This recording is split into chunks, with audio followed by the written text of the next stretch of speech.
Tribes பார்வையாளர்களுக்கு வணக்கம். இன்று நம்மோடு இணைந்திருக்கின்ற சிறப்பு விருந்தினர், அரசியல் விமர்சகர், ஊடகவியலாளர், மதிப்பிற்குரிய திரு சுமன் கவி அவர்கள். வாருங்கள், அவரோடு உரையாடலாம். தோழர் வணக்கம். வணக்கம் தோழர். நேற்று விஜய் வேட்புமனு தாக்கல் செஞ்சாரு. தாக்கல் செஞ்சுட்டு கொளத்தூர், பெரம்பூர்ல பிரச்சாரம் செய்தார். பிரச்சாரத்தில் தேர்தல் நடத்தை விதிமுறைகளுக்கு எதிராக பல்வேறு குளறுபடிகள் நடந்திருக்குது, விதிமீறல் இருக்குது அப்படின்னு முதல் முறையாக விஜய் அரசியலுக்கு வந்த பிறகு கரூர் கூட்ட நெரிசல் வழக்கில் கூட விஜய் எஃப்ஐஆர்ல சேர்க்கப்படாத நிலையில் அவர் மீது நேற்று 5 பிரிவுகளின் கீழ் வழக்கு பதிவு செய்யப்பட்டிருக்குது. இன்னொரு புறம் ஆதவ அர்ஜுனா எங்கள் தலைவரினுடைய வாகனத்திற்கே பாதுகாப்பு இல்லை, காவல்துறை முறையாக செயல்படவில்லை அப்படின்னு அடுக்கடுக்கா ஸ்டாலின் எங்களை பார்த்து பயந்துட்டாரு அப்படின்னு அடுக்கடுக்கான குற்றச்சாட்டுகளை ஒரு புறம் வைக்கிறார். இன்னொரு புறம் விஜய் மீது எஃப்ஐஆர் பதிவு செய்யப்பட்டிருக்குது. இது நியாயமா? அதாவது விஜயை பொறுத்தவரையிலும் இப்போ இங்கே நடந்துகிட்டு இருக்குது அப்படிங்கிறது காபந்து அரசு. அதாவது அரசின் கையில், அதாவது முதலமைச்சர் கையில் எந்த அதிகாரமும் கிடையாது. அவர் சொல்லி எதையும் நிகழ்த்த முடியாது. இது உலகத்தில் அரசியல் அறிவு உள்ள எல்லோருக்குமே தெரியும். ஆமாம், முழு பொறுப்பும் தேர்தல் ஆணையத்தின் கையில் தான் இருக்குது. இது அவர்களுக்கும், யாரு தாவேகாவை சேர்ந்த ஆதவ அர்ஜுனாவுக்குமே நல்லா தெரிஞ்சதுனால தான் நீங்கள் சிபிஐ அலுவலகத்தில் போயிட்டு விஜய் டாட்டா காட்டிட்டு, அதாவது லேண்ட் ரோவர் காரில் டாப்பை ஓப்பன் பண்ணி டாட்டா காட்டிட்டு வரும்போது அண்ணன் என்கிட்ட சொன்னாப்புல ஆரம்பிச்சிடலாமா, அதாவது பிரச்சாரத்தை இங்கேருந்தே ஆரம்பிச்சிடலாமா, இனிமே நம்ம கையில் தான் இருக்குது அப்படிங்கிற மாதிரி. அதாவது என்னென்னா, ஸ்டாலின் கையில் இனிமேல் பவர் கிடையாது, நாம் போகிறது தான் பிரச்சாரம், இனிமேல் நாம் கலக்க போகிறோம் அப்படிங்கிற மாதிரியான டோனில் தான் அவர் பேசினார். ஆனால் இப்போ என்ன பேசுகிறார் அப்படின்னா, ஸ்டாலினும் அவர் கையில் இருக்கக்கூடிய காவல்துறையும் அவர் கட்டுப்பாட்டில் இயங்குகிறது அப்படி சொல்லிட்டு, மேடம் ரொம்ப நல்லவங்க, யார் அர்ச்சனா பட்நாயக் இருக்காங்க இல்லையா, அவங்க ரொம்ப நேர்மையானவங்க, இதை கொஞ்சம் கவனிக்கணும் அப்படிங்கிறாரு. தேர்தல் அதிகாரி. ஆமாம், தமிழ்நாடு தேர்தல் அதிகாரியாக இருக்கக்கூடிய அர்ச்சனா பட்நாயக்கு அவர் புகழ்ந்து பேசுகிறார். அவங்க கையில் தான் அதிகாரம் இருக்குது, அவங்க சொல்லித்தான் எதையும் நிகழ்த்தவும் முடியும். ஆனால் முதலமைச்சர் அவர்களுக்கு உங்களுக்கே தெரியும், இன்னைக்கு காலையில் முதலமைச்சரையே பறக்கும் கடை சோதிச்சுது. சரிங்களா, விஜய் காரை சோதிக்கிறார்கள், அவர் சீமான் காரை சோதிக்கிறார்கள்ங்கிறதெல்லாம் நியூஸ். அப்படி இல்லைங்க, எல்லார் காரையும் சோதிக்கிறாங்க. முந்தா நேத்து துணை முதலமைச்சரோட காரை சோதிச்சாங்க, எல்லார் காரையும் சோதிப்பாங்க. கடந்த காலங்கள்ல இதுதான். சரிங்களா, அதனால இதுல பாரபட்சமே அவர்கள் காட்டுவது இல்லைங்கிறது ஒன்று. ஒருவேளை இதுல நீங்க ஏதாவது குளறுபடி பண்ணினால், நீங்க திமுக மாதிரியான கட்சிகளுக்கு தேர்தல் நடைமுறை என்பது என்ன, அது எந்த விதமான எதிர்வினையை ஏற்படுத்தும்ங்கிறது முதற்கொண்டு தெரியும். ஏன்னா அவர்கள் அதுல ரெண்டு கட்சிகளுமே திமுக அதிமுகவுக்கு தெளிவா. இன்னொன்னு, அதுல ஏதாவது நீங்க குளறுபடி பண்ணீங்கன்னு வச்சுக்கோங்களேன், 1971 எலெக்ஷனில் குளறுபடி செய்யப்பட்டிருக்கிறது. 2 அதிகாரிகள் இந்திரா காந்திக்கு சாதகமாக வேலை செய்திருக்கிறார்கள்ங்கிற ஒரு செய்தி 1975 தான் அது கேஸ் ஆகி அலகாபாத் நீதிமன்றத்தில் அந்த அம்மாவுக்கு எதிராக கேஸ் வருது. இந்திரா காந்திக்கு எதிராக. நீங்க இன்னைக்கு அயன் லேடி, இந்தியாவின் இரும்பு மனிதின்னு பார்க்கக்கூடிய ஒரு பெண்மணி, ஒரு கேஸ்னால அவங்களுடைய ஆட்சி பறிவோகம் இருந்துச்சு. அந்த அம்மா என்ன பண்ணுச்சு, அப்பந்தான் எமர்ஜென்சி அறிவிக்கிறாங்க. அதாவது ஒரு தீர்ப்பு வெளியில வந்துருச்சு, இதுக்கப்புறம் நீங்க ஆட்சி நடத்த முடியும், நீங்க அதிகாரிகளை துஷ்பிரயோகம் பண்ணா உங்க ஆட்சியை கையில நிக்காதுங்கிறது நிகழ்கால, அதாவது இப்படி ஒரு சாட்சியமாக இந்திரா காந்தி கேஸ் இருக்குது. அவங்க எம்பி பதவி பறிக்கப்பட்டது. சரிங்களா, எதுக்கு சொல்றேன்னா, இப்படிப்பட்ட ஒரு நிகழ்வு இருக்கும்போது நீங்க காபந்து அரசாக இருக்கக்கூடிய திமுக அது இப்படி தன்னுடைய பவரை பயன்படுத்தும்னு சொன்னா யாருமே நம்ப மாட்டாங்க. அப்ப இது உனக்கும் தெரியும், உன் தலைவருக்கு தெரியுதோ இல்லையோ, மற்ற எல்லாருக்குமே தெரியும். பிஜேபி அப்படி விட்டுருமா? ஆமா, விட்டுருவாங்களா? அப்ப இதுல என்ன இருக்கு அப்படின்னு பாத்தீங்கன்னா, இது ஒரு திட்டமிட்ட சதி. நீங்க இன்னைக்கு அர்ச்சனா பட்நாயக் டிஜிபிக்கு ஒரு லெட்டர் எழுதுனாங்க. நீங்க அங்க என்ன நடந்துச்சு, எல்லோருக்கும் சமமான பாதுகாப்பை கொடுங்கள், அது உத்தரவாதம் செய்யப்பட வேண்டும் அப்படின்னு சொல்றாங்க. இது ஒரு பக்கா டிராமா அப்படின்னு நம்ம சொல்லணும். ஏன்னா ஒரு பக்கம் அர்ச்சனா மேடம் ரொம்ப நல்லவங்க அப்படின்னு சொல்லி இந்த லாட்ரி மார்ட்டின் மருமகன் பேசுவதும், இன்னொரு பக்கம் எல்லோருக்கும் சமமான பாதுகாப்பு கொடுக்கணும்னு சொல்லி இவர்களுடைய பேச்சுக்கு ஒரு எதிர்வினையாக நடந்து கொள்வதுங்கிறது பாஜகவும் தாவேகாவும் எவ்வளவு நெருங்கிய உறவில் இருக்கிறது, பாஜக கட்டுப்பாட்டில் இருக்கக்கூடிய தேர்தல் ஆணையம் எப்படி இவர்களுக்காக வேலை செய்கிறதுக்கு நாம புரிஞ்சுக்கணும். இதுல முக்கியமான விஷயம் என்ன அப்படின்னு பாத்தீங்கன்னா, விஜய் மீது போடப்பட்டிருக்கிற வழக்கு. விஜய் மீது இதுவரைக்கும் 41 உயிர்கள் பலியான கரூர் சம்பவத்தில் கூட அவர் மேல வந்து எஃப்ஐஆர் பதிவு செய்யப்படும். அன்றைக்கே வந்து திருமாவளவன் போன்ற தலைவர்கள் வந்து எஃப்ஐஆர் போடணும், விஜயை கைது பண்ணணும்னு வந்து வெளிப்படையா பேட்டி கொடுத்தாங்க. ஆமா, ஆனா இந்த முறை என்ன நடந்திருக்கு அப்படின்னு பாத்தீங்கன்னா, இவர்கள் அத்துமீறி செயல்பட்டு இருக்காங்க. நீங்க அதுக்கான வீடியோ ஆதாரங்களாவே இருக்கு. நீங்க விஜயினுடைய வண்டி, அவர் வண்டி போறது டாப் ஆங்கிள் இருந்து அவர்களுடைய கட்சியினுடைய அலுவலகம் அந்த யூடியூப் சேனல்ல இருந்தே வருது. மிக மெதுவாக போகுது. அவங்க நினைச்சா கொஞ்சம் வேகமா போயிட்டு தான் அந்த குறிப்பிட்ட இடத்தில் இருக்கிற கூட்டத்தை தவிர்த்து வேற இடத்துக்கு போயிட முடியும். அந்த 3 வண்டி மொத்தம் வேகமா போயிடுச்சு அப்படின்னு சொன்னா அப்புறம் அந்த கூட்டம் ஹோல்ட் ஆயிரும், அந்த இடத்துல நின்றுடும், அடுத்த கூட்டம் வரும். இவங்க என்ன பண்றாங்கன்னா, ஒரு பெரிய கூட்டம் இருக்கிறது அப்படிங்கிறத காட்டுறதுக்காகவே திட்டமிட்டு மெதுவா மெல்ல மெல்ல மெல்ல நகர்ந்து போறாரு. இப்ப ரசிகர்கள் எல்லாம் வண்டியை சுத்தியே நிக்கணும். ஆமா, இப்போ ஆனா முன்னாடி கேப்பா இருக்குது, காலியா இருக்குது. அவன் நடந்து போற வேகத்துக்கு வண்டியை நிறுத்தி நிறுத்தி வேகமா போயிடக்கூடாதுன்னு சொல்லி இப்ப நீங்க வந்து ஒரு என்ன சொன்னா சின்ன சின்ன பூச்சிகள் மாதிரி அவங்க அப்படியே பின்னாடி வந்து அப்படி மொய்க்கிறது அப்படி தெரியுது. அப்போ ஒரு திட்டமிட்ட கூட்ட நெரிசலை இந்த விஜய் உருவாக்குகிறார் அப்படிங்கிறதுக்கான அத்தாட்சி வந்து குளத்தூர்ல அவர் வந்து அங்கிருந்து வரும்போது இருக்கக்கூடிய அந்த அந்த வீடியோக்களை காமிக்குது. இதே பேட்டர்னை தான் இவர் வந்து திருச்சியிலையும் மெயின்டைன் பண்றாரு, இதையே தான் வந்து நாமக்கல்லையும் மெயின்டைன் பண்றாரு, இதையே தான் கரூர்லையும் இந்த ஸ்டாம்பைடுக்கு காரணமானது. இன்னைக்கு இந்த ஆதவர்ஜுனா பேசும்போது சொல்லியிருக்காரு, நாங்கள் இன்னொரு கரூர் சம்பவத்தை நாங்கள் தவிர்த்திருக்கிறோம். யார் தவிர்த்திருக்கா? அப்ப நீயே ஒத்துக்கிடுற, நாங்க பாதுகாப்பா, அதாவது இந்த விஷயத்தில் எச்சரிக்கையாக இருந்தனால் தவிர்த்திருக்கிறோம், போன விஷயத்தில் நாங்கள் போலீஸ் சொல்லியும் கேட்கல. ஆமா, அப்ப நாங்க தவிர்க்கல. 50 மீட்டருக்கு முன்னாடியே டிஎஸ்பி சொல்லிருக்கிறாரு. ஆமா, தேவாசி சொன்னாலும் அவர் கேட்க மாட்டாருன்னு இங்க பத்திரிகையாளர் பேசுனாங்க. அவரு இதுக்கு வந்து ஒரு ஹோம் செக்ரட்டரி சொல்லியிருக்கலாம், சீஃப் செக்ரட்டரி சொல்லியிருக்கலாம். இவர்கள்லாம் சொன்னா கேட்பாங்க, இந்த மாதிரி ஒரு டிஎஸ்பி சொன்னாலாம் கேட்பாங்களா அப்படின்னு பேசுறதுக்கெல்லாம் வந்து தெனாவட்டு பிடிச்சி சில பத்திரிகையாளர்கள் இருக்கும்போது இந்த மாதிரியான பேச்சுக்கள் எல்லாம் வெளிவருகிறது. தாவேகாவின் இணை பொருளாளராக இருக்கிற விஜய்க்கு பிஆர் ஒர்க் பார்க்கக்கூடிய ரூட்ஸ் அப்படிங்கிற அந்த நிறுவனத்தை நடத்தக்கூடிய ஜெகதீஷ் பழனிசாமி அவர் திட்டம் போட்டு வகுத்து கொடுத்து சென்டிமெண்டலான மூவ்ஸ். நீங்க பார்த்தீங்கன்னா குளத்தூர்ல அந்த பொண்ணு வந்து ஒரு பொண்ணு விஜயை பார்த்தோன்னு அப்படியே கதறி அழுது, அந்த வீடியோக்கள் அப்படியே பரவுது. பெரம்பூர்லையும் அதே பொண்ணு தான் அழுது. அப்புறம் கொஞ்ச நேரம் கழிச்சு பார்த்தீங்கன்னா குளத்தூர்ல வந்ததுக்கு அப்புறமா அதே பொண்ணு தான் அழுது.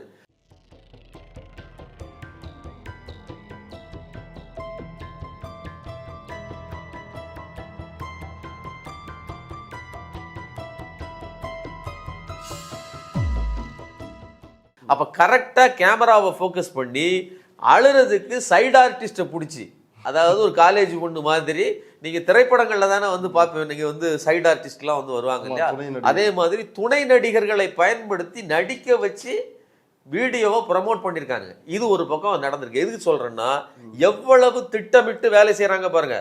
ஒரு பொண்ணு அழுது அதை வீடியோவாக்கி வெளியிடுறாங்கிறதுல இருந்து கூட்டத்தை மெல்ல மெல்ல சேர்க்கிறோம் அப்படிங்கிறது வரைக்கும் எல்லாவற்றிலுமே ஒரு திட்டம் இருக்குது. விஜய் நடத்துவது என்பது எதேச்சியான ஒரு ஸ்டாம்பைடு கிடையாது.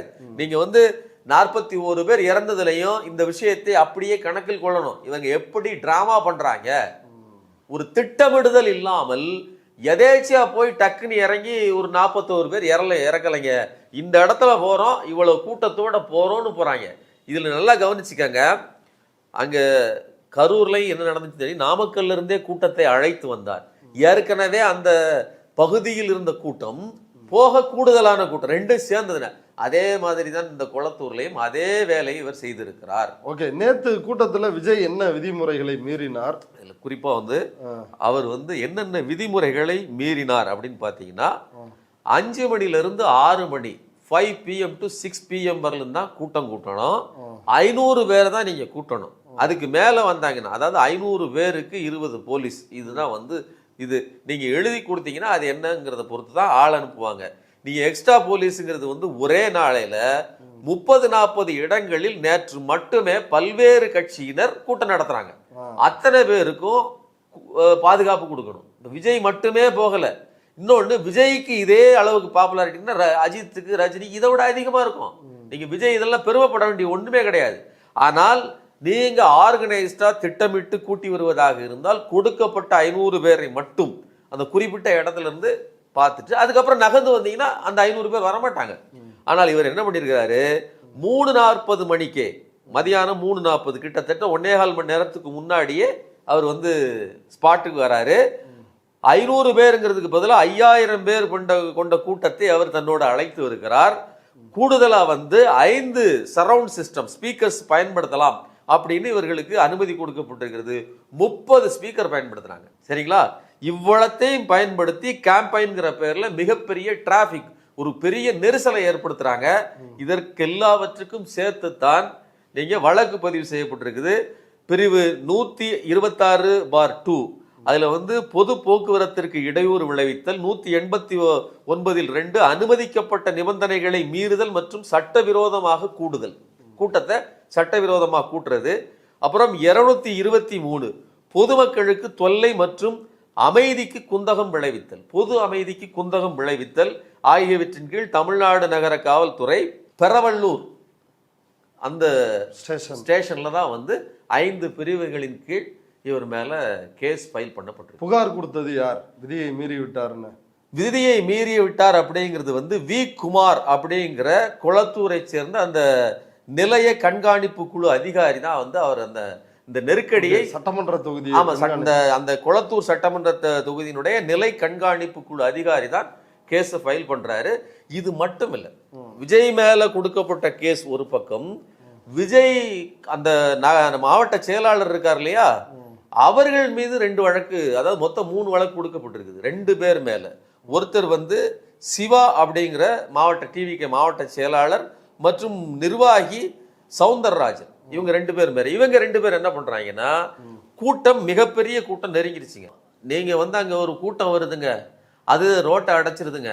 ஆனா எத்தனை பேர் அந்த வழியாக அங்கும் இங்கும் வேலைக்காகவும் தொழிலுக்காகவும் போவாங்க. அப்படி போனதுல ஒரு ஆம்புலன்ஸ் அவர்களை போக விடலை. இவங்க ஆம்புலன்ஸ் எல்லாம் பல நேரங்களில் மற்ற இவங்க இப்போ கேம்பெயின் பண்ணும்போது, என் கமலஹாசன் கேம்பெயின் பண்ணும்போது முன்னாடிலாம் ஆம்புலன்ஸ் போகிறதுக்கு போக விட்டார். ஆனால் இந்த முறை போக விடலை. இன்னொன்று ஸ்கூல் குழந்தைங்களை ஏற்றிட்டு போனால் ஆட்டோ டிரைவர் அவரோட ஒருத்தரோட சண்டைக்கு போயிருக்காங்க, கடுமையான வார்த்தைகளை பேசி. இன்னொன்று சதீஷ்குமாருங்கிறவர் ஹாஸ்பிட்டலுக்கு போயிருக்கிறார், அவர் ஒரு தனியார் நிறுவனத்தில் வேலை செய்கிறவர், அவர்கிட்டையும் சண்டைக்கு போய் அடிக்க போயிருக்காங்க இவங்கெல்லாம். நான் சொல்றது சிவா அப்படிங்கிற டிவிகே மாவட்ட செயலாளர் மற்றும் சவுந்தரராஜன், இவங்க 2 பேரும். இவங்க 2 பேர் மேலையும் எம்கேபி நகர்ல ஒரு வழக்கு, அது போக கொடுங்கையூர்ல 2 வழக்கு, இதுல காவல் நிலையத்தில் 2 வழக்கு, ஆக 3 வழக்குகள் நிர்வாகிகள் மேலில் போடப்பட்டிருக்கிறது. இவர்கள் அத்துமீறி தகாத வார்த்தைகளால பொதுமக்களை திட்டி இருக்கிறார்கள், அபியூஸ் பண்ணியிருக்காங்க அப்படிங்கிறதும் சேர்த்து இதில் வழக்காகி இருக்குது. எதுக்கு சொல்றேன்னா, விஜய் மட்டும் இல்ல, விஜய் கட்சியை சேர்ந்த ஆதவர்ஜுனா மட்டும் இல்ல, அவர் கட்சியினுடைய நிர்வாகியா இருக்கிற மற்ற அதுக்கு அடுத்த கட்டத்தில் இருப்பவர்கள் கூட பொதுமக்களின் உளவியலையோ அவர்களுடைய பிரச்சனைகளையோ புரிஞ்சுக்கிடுறது இல்லை. நான் வந்து அவங்க பிரச்சனைகள் எல்லாம் தீர்த்து வைக்கிறேன், நான் ஒரு ஜீவரட்சகன் பேசுகிற விஜய் சாதாரண மக்களுக்கு கூடுதல் துன்பத்தையும் ஆமா நீ வந்தாதான் பிரச்சனை அப்படிங்கிற ஒரு சூழ்நிலை உருவாக்குகிறார் அப்படிங்கிறது. அடுத்ததா ஆதவர்ஜுனா நேற்று வந்து விஜயினுடைய அந்த சொத்து விவரங்கள் அதிக அளவுல விவாதிக்கப்பட்டுச்சு. அவர் எப்படி வந்து தன்னுடைய மனைவி, மகள், மகன், அப்பா, அம்மா எல்லாருக்கும் வந்து கடன் கொடுத்துருக்கிறாரு, புஷி ஆனந்த் எல்லாருக்கும் கடன் கொடுத்துருக்காரு. அவருடைய டிரைவரையே எப்படி இந்த ஜெயாநகர் ப்ராப்பர்ட்டி அப்படின்ற ஒரு நிறுவனத்திற்கு ஒரு பினாமியா வச்சு செயல்படுறாரு. அதுல இவர் மேலாண்மை இயக்குனரா இருக்காரு. அவருடைய பையனுக்கு சீட்டு கொடுத்து பாருங்க, டிரைவரோட பையனுக்கே சீட்டு கொடுத்தாரு அப்படின்னு பேர் வாங்கணும்னு நினைச்சாரு. ஆனா ஒரே நாள்ல எக்ஸ்போஸ் ஆயிட்டாரு. ஆனா இன்னொரு புறம் ஆதவர்ஜுனா அவருடைய அஃபிடவிட் வந்து பெரிய அளவுல விவாதிக்கப்படல. அவருடைய இந்த வேட்பு மனு தாக்கல் செய்தலில் அவருடைய பிரமாண பத்திரத்தில் அவருடைய சொத்து விவரங்கள், அவர் மீதான வழக்குகள், அது என்ன குறிப்பிடப்பட்டிருக்கு? ஆதவர்ஜுனாவினுடைய சொத்து மதிப்புகள் பார்த்தீங்கன்னா மொத்தமா அதை அசையும் சொத்து 180 கோடி இதெல்லாம் சேர்த்தீங்கன்னா மொத்தம் 197 கோடி ரூபாய் அவருடைய சொத்து மதிப்பு. தங்கம், அசையா சொத்துக்கள் எல்லாம் சேர்த்து, காரு எல்லாமே. அவருடைய மனைவி டெய்சி பேர்ல இருக்கக்கூடியது 245 கோடி ரூபாய். அது போக தங்கச்சிக்கு, அதாவது பல பேருக்கு இவர் வந்து கடன் கொடுத்துருக்கிறாப்புல. யாருக்கு? தங்கச்சிக்கு, சொந்த தங்கச்சிக்கு சீதாலட்சுமிக்கு 46 கோடி ரூபாய் கடன் கொடுத்திருக்கிறாரு. விஜய் சேதுபதிக்கு 25 லட்சம் கடன் கொடுத்திருக்கிறாரு. வாய்ஸ் ஆஃப் காமன் அப்படிங்கிற நிறுவனம், அதுக்கு வந்து 66 கோடி. வாய்ஸ் ஆஃப் காமன் அவரோட சொந்த நிறுவனம், அந்த நிறுவனத்துக்கே இவர் கடன் கொடுத்திருக்கிறாரு. அதான் விஜய் பாடியிலேயே விஜய் எப்படி வந்து மகன், மகள், அப்பா எல்லாருக்கும் எப்படியெல்லாம் இந்த கணக்கு காட்டுறதுக்கான வேலைகளை செஞ்சிருக்கிறாங்கன்னு இதுல அவங்க தங்கச்சிக்கு 46 கோடி இப்படி எல்லாம் வந்து கடன், அவருடைய நிறுவனத்துக்கே அவரே கடன் கொடுத்தாரு. சொந்த நிறுவனத்துக்கு 66 கோடி ரூபாய் கடன் கொடுத்த ஒரே நபர் இவரா தான் இருக்கணும். இல்ல ரெண்டாவது நபர், முதல் நபர் விஜய், ரெண்டாவது நபர், முதல் ஆள் வந்து விஜய் தான். ஆமா ஆமா. இவர் மேல இருக்கிற வழக்குகள் என்ன? வழக்குகள் பாத்தீங்கன்னா குறிப்பா வந்து இந்த 41 மரணம் இருக்கு இல்லையா, கரூர் ஸ்டாம்பைடு மரணத்துல ஆரம்பத்துல இவருடைய பெயர் வந்து சேர்க்கப்படவில்லை. ஆரம்பத்துல புஷி ஆனந்த் மற்றும் இவர் மேலதான் இருந்துச்சு, நிர்மல் குமார் மேலதான் வந்து வழக்கு இருந்துச்சு. ஆனால் சிபிஐ பதிவு செய்திருக்கிற அந்த குற்றப்பத்திரிகை எஃப்ஐஆர்ல குறிப்பாக BNS 2023 கீழ் கொலைக்கு நிகரான குற்றமுறு மரணம் விளைவித்தல் பிரிவு 105 கீழ் அதற்கான முயற்சி, அதுக்கப்புறம் 110 மற்றும் பிறரின் உயிருக்கும் பாதுகாப்பிற்கும் அச்சுறுத்தல் ஏற்படுத்துதல் பிரிவு 125B போன்ற மரணத்தை ஒரு பொருட்டாகவே மதிக்காத அதிர்ச்சியூட்டும் குற்றங்கள் இவர் மீது குற்றம் சாட்டப்பட்டிருக்கு. அதாவது மரணத்தை திட்டமிட்டு நிகழ்த்தல, ஆனா ஒரு பெருமரணத்திற்கு காரணமானவர் அப்படிங்கிற அடிப்படையில் பல பிரிவுகளின் கீழ் BNS 105, 110, 125B, 223 இத்தனை பிரிவுகளின் கீழ் இவர் மேல வழக்கு இருக்குது. இன்னொரு முக்கியமான செய்தி, புஷி ஆனந்த் மேலே இதே வழக்குகள் எல்லாம் இருக்கிறது. ஓகே, இதே கரூர் ஸ்டாம்பைடு விவகாரத்தில். இதுல வந்து புஷி ஆனந்தோட உண்மையான பேரே வந்து ஆனந்த் கிடையாது. ஆமா, அப்படின்னு சமூக வலைதளங்கள்ல ஆனந்த் கிடையாது, ஆனந்த் என்கிற முனுசாமி தான் அவருடைய பேரு. ஆமா, ஓகே, ஆனந்த் அப்படின்றது ஒரு புனைப்பெயர் போல. ஆமா, ஓகே. அவருக்கும் வந்து விஜய் வந்து ஒரு 3 கோடி ரூபாய் கடன் கொடுத்திருக்காரு. ஆமா. இதுல இன்னொரு விஷயம், ஒரு பேக்கேஜா வந்து குடும்பத்துக்கு, அவரை சார்ந்த டிரைவருக்கு, புஷி ஆனந்துக்கு, இப்படி அதே போல ஆதவர்ஜுனா பேட்டனும் இப்படி எப்படி பினாமிகளை உருவாக்கி வைத்திருக்கிறார்கள் அப்படின்றது ரொம்ப அப்பட்டமா தெரியுது.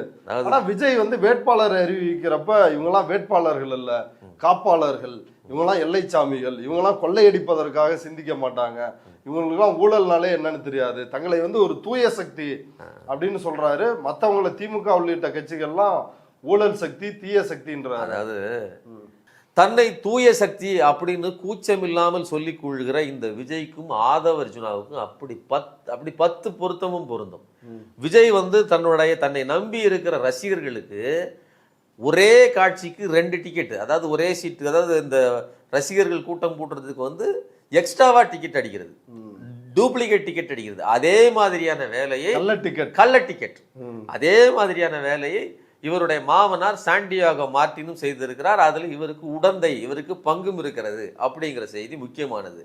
அது போக இந்த வழக்கும் இருக்குது. அது போக முறைகேடான பண பரிவர்த்தனை. இப்ப நீங்க வந்து ஜெயிக்கிற டிக்கெட்டை கையில வச்சுக்கிடுவாங்க, பல லட்சம் டிக்கெட் கோடிக்கணக்கில் வித்து தள்ளிடுவாங்க. அதுல பிளாக் ஒயிட் ஆக்குறது, கருப்பை வெள்ளையாக்குகிற வேலைகள்லாம் இவர்கள் தான் செய்யறாங்க. அதுல இந்த வந்து சிக்கிம் மாநிலத்துல இடி ரைட்ல 910 கோடி ரூபாய் பெருமானம் உள்ள பணம் கையாடல் செய்யப்பட்டிருக்குன்னு சொல்லி மார்டின் மேலையும் அதே வழக்கு 23 வழக்குகள், அதுல இவருக்கும் பங்கு உண்டு. யாரு? ஆதவர்ஜுனாவுக்கும் பங்கு உண்டு. இவ்வளவுதான் இந்த ஆதவர்ஜுனாவினுடைய யோக்கியதை. தூய சக்தின்னு சொல்லிக்கிட்டு கருப்பு பணத்தை வெள்ளையாக்குகிற ஒரு கூட்டம், இன்னொரு பக்கம் கருப்பு பணத்தை கையில் வைத்திருந்த ஒரு நடிகர், இவர்கள் எல்லாம் கூட்டு சேர்ந்துக்கிட்டு தான் நாங்கள் இருக்கிறத சுத்தம் பண்ண போறோம். எல்லைச்சாமிகள். வெக்க வேண்டாம். விஜய் மேலேயே 4 வருமான வரி வழக்கு இருக்குன்னு இந்த அபிடவிட்டை பார்த்து தான் தெரியுது. கிட்டத்தட்ட 3.25 கோடிக்கு பண கையாடலுக்காக அந்த வழக்கு வந்து நடந்துட்டு இருக்கு அப்படின்னு நேற்று அபிடவிட்ல வந்து தெரிஞ்சிருக்கு. ஆனா எப்படி துணிச்சலா 2 பேருமே தூய சக்தி, ஊழலை ஒழிப்போம். அப்புறம் பாத்தீங்கன்னா, அதாவது பண்றது திருட்டு தொழில், லாட்டரிங்கிறதே திருட்டு தொழில் தான். நீங்க அதுலேயும் கூட இன்ஜென்யூனா நடந்துக்கிடக்கூடிய ஒரு விஷச்சந்து தான் இந்த லாட்டரி மார்டினோட மருமகன், அதாவது இந்த ஆதவர்ஜுனா. தன் மாமனாரையே சீட்டிங் பண்ணி ஊரையே ஏமாத்தினவர் ஒருத்தர்னா அவரையே ஏமாத்தினது இந்த வளர்ந்துகிட்டவனுடைய வரலாறு. சரிங்களா? ஆதா அர்ஜுனனுடைய மச்சான் அவர் ஜோஸ் சார்லஸ் மார்டின் வந்து அவர் வந்து பேட்டி கொடுக்குறாரு. அவர் தெளிவாக சொல்றாரு, நாங்கள் ஆரம்பத்தில் வரும்போது ஒரு இளைஞன், ஒரு ஸ்போர்ட்ஸ் அப்படின்னு சொல்லிட்டு ஒரு ஒரு புது ரத்தம் அப்படின்னு தான் நாங்களும் நினச்சோம். யார்கிட்ட எப்படி பேசணுமோ அப்படி ஒரு அமாவாசை மாதிரி, அதாவது இந்த அமைதிப்படை அமாவாசை கேரக்டர் மாதிரி கூளக்கும்பிடு போட்டு ஒருத்தரை ஒருத்தர் கோழி மூட்டி விட்டு உறவுகளை கெடுத்து தான் அவன் நடந்துக்கிடுவான். குறிப்பாக வந்து பணத்தால் அடிக்கணும்னா பணத்தால் அடிப்பான், அல்லது அவமானப்படுத்தணும்னா தன்மானத்தை சீண்டன்னா தன்மானத்தால் சீண்டுவான், எதை வேணாலும் பண்ணுவான். அப்படி என் தந்தைக்கும் எனக்கும் இடையில சிண்டு மூட்டி விட்டு எங்கள் உறவை பிரிச்சுட்டான். நாங்கள் இவன் எப்படியாவது வளருன்னு சொல்லி இவனுக்கு ஒரு பேமெண்ட்டை கொடுத்து, அதாவது பல கோடிகளை கொடுத்து டேர்ன் ஓவர் பண்ண சொல்லி ஒரு தொழிலும் வச்சு கொடுத்தோம். அதிலும் தோற்று போனான். அதுக்கப்புறம் மொத்தமாக எங்களுடைய தொழிலையே நான் தான் என் கைக்குள்ள இருக்கணும்னு சொல்லி எல்லாவற்றையும் கையகப்படுத்த முனைந்தான். அதுலதான் வந்து தங்களை பிரிச்சான்னு சொல்றாரு. ஓ, மொத்தமா அட்டை போட்டிருக்கா? மொத்தமா ஏற்கனவே, அதாவது வந்த மருமகன்னு சொல்லிட்டு ஒரு பெரிய அமௌண்ட்டை கொடுத்துருக்காங்க. சாதாரண குடும்பங்கள்ல தன்னால் ஆனதை கொடுப்பாங்க, சில பல லட்சங்களை. ஆனா அங்க பல 100 கோடிகளை கொடுத்து தொழில் வைத்து கொடுத்திருக்கிறார்கள். அதை நாசமாக்கியது தான் இவனுடைய வரலாறு. அது மட்டும் இல்லாம கூடுதலாக அவர் என்ன சொல்றாரு, இந்த திமுகல போய் நியமன எம்பி பதவி தாங்கன்னு கேட்கறது. அங்க வந்து மருமகன்கிட்டையும் மகன்கிட்டையும் இப்படி தலைவர்கள்கிட்ட ஒரு சிண்டு முடிந்து விடுகிற வேலையை செய்து பார்த்தான். திமுகவிட்ட பலிகளை அடிச்சு விரட்டி விட்டாங்க. அதே மாதிரி விசிகா கிட்ட வந்து சேட்டையை காட்டினா வந்து எப்படியாவது ஒரு சீட்டை வாங்கி எம்எல்ஏ ஆயிடலாம், எம்பி ஆகிடலான்னு ஒரு திட்டம் போட்டான். அதுவும் பலிக்கவில்லை. அப்புறம் எடப்பாடி பழனிசாமிகிட்ட போய் மிரட்டி பேரம் பேசி பார்த்தான். எதுவும் சரிவரலன்னு தான் இன்னைக்கு வந்து தாவேகாவில் தஞ்சம் புகுந்திருக்கிறான். இவன் போன இடம் உருப்படாது, யாரையுமே நிம்மதியாக சேர்ந்திருக்க விடமாட்டான், தன்னை முன்னிலைப்படுத்த நினைப்பான்னு சொல்றாப்புல. இன்னொன்னு, இவன் வெற்றி பெற்றதாகவும் சரித்திரம் இல்லை. நாங்க பணம் கொடுத்து பார்த்தா என்னெல்லாமோ செஞ்சு பார்த்தோம், இவன் சோபிச்சதாவே கிடையாது. ஆனால் இருக்கிறதை கெடுத்து விட்டு போவதில் பெரிய கைகாரன்னு சொல்லியிருக்காரு. இதெல்லாம் கூட்டி கழிச்சு பாருங்க. ஒரு அயோக்கிய பய, திமிரும் தனாவட்டும் பிடிச்சவன், ஒட்டு மொத்தமாக தன் குடும்பத்துக்கு கேடை விளைவித்தவன், இன்னைக்கு இந்த கட்சியோடு சேர்ந்து தமிழ்நாட்டுக்கு ஒரு சதித்திட்டத்தோடு வந்து நிற்கிறான் அப்படிங்கிறத நம்ம புரிஞ்சுக்கலாம். இல்லை, இது ஒட்டுமொத்தமாக பார்த்தா தொடர்ந்து சதி கோட்பாடு அப்படின்றது, அதாவது ஆதவர்ஜுனா சொன்னார், நீங்கள் ஏற்கனவே குறிப்பிட்ட மாதிரி சிபிஐ அலுவலகத்திலேருந்து வெளில வந்தவுடனே என்ன அர்ஜுன் இங்கேருந்தே தொடங்கிடலாமா அப்படின்னு என்கிட்ட தலைவர் கேட்டார் அப்படின்னாரு. இனிமேல் பாருங்க, இனி வந்து அதிகாரம் கிடையாது முதலமைச்சருக்கு, தேர்தல் ஆணையத்துக்கு தான் அதிகாரம், வீதிக்கு வீதி வருவார், எங்கள் தலைவரை இனி யாராலையும் தடுக்க முடியாது அப்படின்னாரு. ஆனால் இன்றைக்கு மீண்டும் இதே சதி கோட்பாடுகளை திமுக சதி, முன்னாள் முதலமைச்சர் அப்படின்னு வந்து சொல்றாரு ஸ்டாலின் அவர்களை. ஆனா சொல்லிட்டு அவர் கையில தான் வந்து இந்த அதிகாரம்லாம் இருக்குது, போலீஸ் எல்லாம் அவர் தான் கண்ட்ரோல் பண்றாரு, எங்க தலைவர் என்ன தப்பு பண்ணாரு, இப்படிதான் நீங்க ஜெயலலிதாவை முடக்க பார்த்தீங்க, இப்படிதான் எம்ஜிஆரை முடக்க பார்த்தீங்க, இப்ப எங்க தலைவரையும் முடக்க பாக்குறீங்க அப்படின்னு மொத்தமா ஒரு லைன் எடுத்து பேசுறாரு. இதனுடைய பின்னணி என்னதான் அவங்களோட பிளான்? இல்லை, இதில் முதல்ல ஒரு அயோக்கியத்தனமான பேச்சு என்னன்னா, போலீஸை கொண்டு பிறரை ஒடுக்குவது முடக்குவது இந்த வேலையெல்லாம் செஞ்சதே எம்ஜிஆரும் ஜெயலலிதான் தான். உங்களுக்கே தெரியும், வயதான காலத்தில் கருணாநிதி அவர்களை பந்தாடியது ஜெயலலிதா தலைமையிலான போலீஸ் தான். ஜெயலலிதாவை கருணாநிதி எப்படி செய்யலை? ஜெயலலிதாவை செய்யணும்னு நினைச்சிருந்தா என்ன வேணாலும் செஞ்சிருக்க முடியும். அத்தனை அயோக்கியத்தனங்களும் அத்தனை கேஸுகளும் அவங்க மேலே இருந்துச்சு. இன்னும் கூடுதலாக சொல்கிறேன், இப்போ கூட இந்த ஆதவர்ஜுனா பேசுகிற பேச்சு இருக்கு இல்லையா, 41 பேரை கொன்னீங்கன்னு சொல்லி ஆளுகிற அரசு மேலே, அது குறிப்பாக அதாவது ஸ்டாலின் மேலே குற்றச்சாட்டு வைக்கிறார். நீங்கள் மாடல் கோட் ஆஃப் கான்டக்ட், இன்னைக்கு வந்து தேர்தல் நடத்தை விதிமுறைகள் அமலில் இருக்கும்போது இப்படி ஒரு கட்சி தலைவர் மீது எந்த முகாந்தரமும் இல்லாமல் நீங்கள் ஒரு பொறுப்பில் இருக்கிறவர், நீங்கள் இப்படி பேச முடியுமா? இல்லை, ரெண்டாவது எஃப்ஐஆரும் உங்கள் பேரில் தான் இருக்குது, சிபிஐயும் உங்கள் மேலே தான் எஃப்ஐஆர் போட்டிருக்கிறாங்க. நீங்க வந்து எஃப்ஐஆர்ல இல்லாத ஒருத்தரை வந்து இந்த கேஸ்ல எப்படி குற்றவாளின்னு சொல்ல முடியும்? அப்போ இது எவ்வளவு நயவஞ்சகமான பேச்சு. ஒண்ணு, குற்றமே ஓ மேலதான் ஃபைல் ஆயிருக்குது, நீ குற்றவாளின்னு விசாரிக்கப்பட்டுக்கிட்டு இருக்கிற, நீ வெளியில பொது வழியில உட்கார்ந்துக்கிட்டு அடுத்தவர் மேல, அதுவும் ஒரு ஆட்சியாளர் மேல, கடந்த ஆட்சியாளர் மேல நீ கை நீட்டி பேசுற அப்படின்னு சொன்னா, இதை ஒரு தேர்தல் ஆணையம் பார்த்து கொண்டிருக்கிறதுன்னு சொன்னா, உண்மையிலேயே நம்ம அந்த தேர்தல் ஆணையமும் நீங்களும் ஒரு டைஅப்ல இருக்கீங்க அப்படிங்கிறத நம்மளால புரிஞ்சுக்கிட முடியும். அப்போ ஒரு குற்றவாளியை இந்த கணக்கில் கொண்டு இவனுடைய பேச்சுக்களை வைத்து நடவடிக்கை எடுப்பதாக இருந்தாலும் இந்த முறை வில்லிவாக்கத்தில் நீ போட்டியிட முடியாது, உனக்கு எந்த தகுதியும் கிடையாது. அப்போ உன்னை விட்டுக்கிட்டு இருக்குன்னா இந்த தேர்தல் ஆணையம் உனக்கு உதவுகிறது அப்படிங்கிறது பட்டவர் விசிகால இருக்கிறப்பதானே இவருக்கு இடி ரைட் வருது, அதுக்கு பிறகு வரவே இல்லையே. ஆமா. அப்போ இது எல்லாம் ஒன்று. இன்னொரு முக்கியமான விஷயம், விஜயை பொறுத்தவரையிலும் நோகாமல் நொங்கு திங்கணும்னு ஒரு ஆசைப்படுறாரு. ஏன்னா தனக்கு பெரிய ஒரு கூட்டம் இருக்கு, அதை வச்சு என்னத்தையாவது ஒன்று பண்ணிடணும்னு எத்தனையோ ஏமாற்று வேலைகளை செய்து பார்த்தால் எதுவும் நடக்கல. இப்போ தேர்தல்னு சொன்னா வெளியில வரணும், மக்களை சந்திக்கணும். ஏன் இந்த முறை வெளியில வந்த போது கூட விஜய் உண்மையிலேயே பார்த்து அச்சப்பட்டது கூட்டத்தை பார்த்து இல்லை. ஏன்னா கூட்டத்தை பல இடத்துல பார்த்துருக்காரு, வெயிலை பார்த்து தான் அச்சப்பட்டிருப்பாரு. நீங்க 3:30 மணிக்கு வந்து நிக்கும் போது சுள்ளுன்னு அடிச்சிருக்க வெயில். அது ஏங்க 5 to 6 தான் பர்மிஷன் கொடுத்துருக்காங்க, அவ்வளவு நேரம் கூட தாக்கு பிடிக்க முடியாம ரிட்டர்ன் போகணும்னு ஏன் துடிக்கிறாரு? ஏன்னா வெயில் தாங்க முடியல, கூட்டத்தை கூட நான் தாங்கிடுவேன். 6 மணிக்கு மேல அவர் பிரச்சாரம் பண்ண மாட்டாரா? எல்லாரும் வந்து சாயங்காலத்துல எல்லா தலைவர்களுமே பிரச்சாரம் 6 மணிக்கு மேல மலையேறிடுவாருன்னு கேள்விப்பட்டேன். அதுக்கு என்ன பொருள்னு நீங்களே போய் டிக்ஷனரியில பார்த்துக்கங்க. மற்றபடி நமக்கு அவருடைய பின்புலங்கள் நமக்கு டீட்டெயில் வேண்டாம். நம்ம சொல்றது என்னன்னா, விஜயை பொறுத்தவரை இந்த காரணங்களை காட்டிவிட்டு அடுத்து சென்னையை தாண்டி வேறு எங்கேயும் அவர் பிரச்சாரத்துக்கு வரப்போவது இல்லை, வேலை செய்ய போறது இல்லைங்க, எனக்கு ஓட்டு போட்டுருங்க அப்படின்னு சொல்லி இனிமேல் பனையூர்ல இருந்து நித்தம் ஒரு வீடியோ வரலாம். அந்த வீடியோவை சோசியல் மீடியாவில் பரப்புவாங்க. அந்த வீடியோவில் கூட என்னை முடக்கி விட்டார்கள், என்னை பனையூரிலே அமுக்கிட்டாங்க, என்னை வந்து வேற ஜெயில் கைதி மாதிரி ஆகிட்டாங்கன்னு சொல்லி துளியும் கூச்சம் இல்லாமல் ஸ்டாலின் மேல குற்றம் சாட்டுவாரே தவிர இந்த தேர்தல் ஆணையத்தை பற்றியோ இங்க இருக்கக்கூடிய நடைமுறைகள் பற்றியோ பேசுவதற்கு அவர்கள் தயாரில்லை. இதுதான் நடக்க போது. இதை மக்கள் தெளிவாக புரிஞ்சுக்கணும். இதான் ரொம்ப முக்கியமானது. அவன் என்னவும் கிடக்க, அவன் என்னவும் பேசிட்டு போறான், ஆனால் அவன் பேசுவது சரியா, அதற்கு ஏதாவது முகாந்திரம் இருக்கா? சின்ன பிள்ளை கூட நம்பாதுங்க. இப்ப கட்சிக்காரங்களே வந்து சிரிச்சுட்டு இருக்கிறான், அண்ணா இதுக்கு மேல எங்களால முட்டு கொடுக்க முடியாது, நீ இதுக்கு முன்னாடி ஸ்டாலின் வந்து உங்களை தடுத்தாருன்னு சொன்னீங்க, அப்ப கூட நாங்க நம்பினோம், ஆனா இதுக்கு எங்களால் முட்டு கொடுக்க முடியாது என்று விலகி ஓடுகிறார்கள். அந்த அளவிற்கு பொய்னா பொய் அவ்வளவு பேசுறாங்க. இது எல்லாம் எதற்குன்னா, இனிமேல் அண்ணன் வெளியில் வரமாட்டார், வீட்டிலிருந்து வீடியோ தருவார் அப்படிங்கிறது தான். இன்னொன்று பாருங்க, விஜய் இருக்கிறது ஒய் பிரிவு பாதுகாப்பு. ஒன்றிய அரசு கொடுத்திருக்கிற ஒய் பிரிவு பாதுகாப்புல ரொம்ப சொகுசா பாதுகாப்பா நீ இருக்கிற. ஆனா இப்படி இருந்துகிட்டு ஆதவ அர்ஜுனா வழியில இருந்து என்ன சொல்றாரு, எங்க தலைவருக்கு பாதுகாப்பு இல்லை, எங்களுக்கு யாருமே பாதுகாப்பு கொடுக்கல அப்படின்னு சொல்றது எவ்வளவு அயோக்கியத்தனமான பேச்சு. இன்னும் முக்கியமா என்ன சொல்றேன்னா, உங்களால தான்டா மக்களுக்கு பாதுகாப்பு இல்லை. நீ பாதுகாப்பாக ஒழுங்காக இன்னைக்கு வந்து ஸ்டாம்பைடு நடந்துருமோ அப்படின்னு குளத்தூர்ல நீ வந்து முன்னாடி நிறுத்த தெரிஞ்சிருந்த உனக்கு, நீங்க வந்து கரூர்ல நிறுத்தி இருந்தால், குளத்தூர்ல செய்த உன்னுடைய வேலையை நீ கரூர்ல செஞ்சிருந்தனா இந்நேரம் 41 பேர் உயிரோட வாழ்ந்திருப்பாங்க. அப்போ உங்களுடைய தவறு தான் காரணம். நீங்க சொகுசாக பாதுகாப்பாக ஒய்பிரிவு பாதுகாப்பில் மோடியின் ஆசீர்வாதத்தில் வாழ்ந்துட்டு இருக்கீங்க அப்படிங்கிறது தான் முக்கியமானது. ஓகே தோழர், இவ்வளவு நேரம் நம்முடைய பார்வையாளர்களுக்காக நேரத்தை ஒதுக்கி உங்களோட கருத்துக்களை பகிர்ந்துட்டது மிக்க நன்றி தோழர். நன்றி.